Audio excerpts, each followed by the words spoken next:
Today I'm going to show you how I'm going to use 3 Rethunk Junk colors: sand, semi-sweet, and some antique brown glaze, and some specialty tools to create a weathered wood look on the top of this table.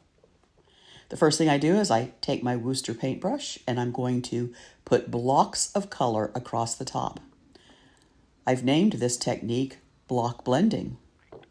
Once I get the blocks of paint on, I am going to begin pulling the colors together. You do want to work quickly because this paint dries fast. If it seems to be drying too fast, spritz it with that fine mist spray bottle. I am using a very light hand as I pull these colors together because I don't want any bristle or brush stroke marks on my tabletop. After you do your blending, if you love how this looks and you say, I think I'll stop here, then stop there.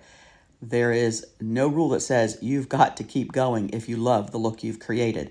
But I want this to look like a worn, weathered wood top, so I'm going to keep going. Now that it's dry, I'm going to take my chip brush and I'm going to apply a nice coat of antique brown glaze. The reason I'm using glaze and not paint or a stain top is because the glaze has a lot more body to it when I'm using my tool, and it also has more playtime in it than paint does. So you see I take my wood graining tool, and you can find those on Amazon, and I just start pulling it through my glaze. My kit that I just recently bought from Amazon was about $18, and it had a variety of shapes and sizes and designs in it, so I'm playing with them. Notice how I'm running through my design more than once. If you pull your tool through it, you go, I just don't really like that. Well, you can brush back over it and erase it because that glaze is still active and usable and it hasn't dried yet. Or I just run my tool back through it until I get the look I want. Don't forget to use the lines on the edges of your tools as well. And once that's dry, then I'm going to go back to my color sand and my chip brush, and I'm going to just dry brush some of that sand back into my wood grain look. This is going to give it more depth and more aged look. And then when I've finished with the sand, I'm going back to my semi-sweet and I'm doing the same thing. And you can see how it kind of darkens it up in areas, and it's really giving it that lovely aged, distressed look that I was going for when I thought about what I wanted to do with the top of this piece.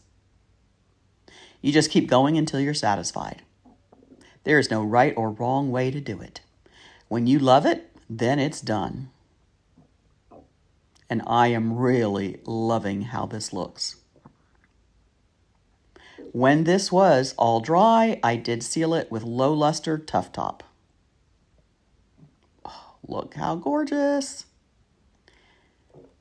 My final step before the Tough Top is I take a high grit. This is a 400 grit piece of sandpaper, and I just lightly go over the surface because I want to dull it a little more. I don't want it to have a really shiny look to it because I do want it to look like worn, weathered wood, and I want to distress a little around the edges. And once I was done sanding, then I applied my low luster Tough Top just to give it a little more protection. Absolutely love how this came together. And now this is what it would look like in a living room, and this is what it would look like in a bedroom.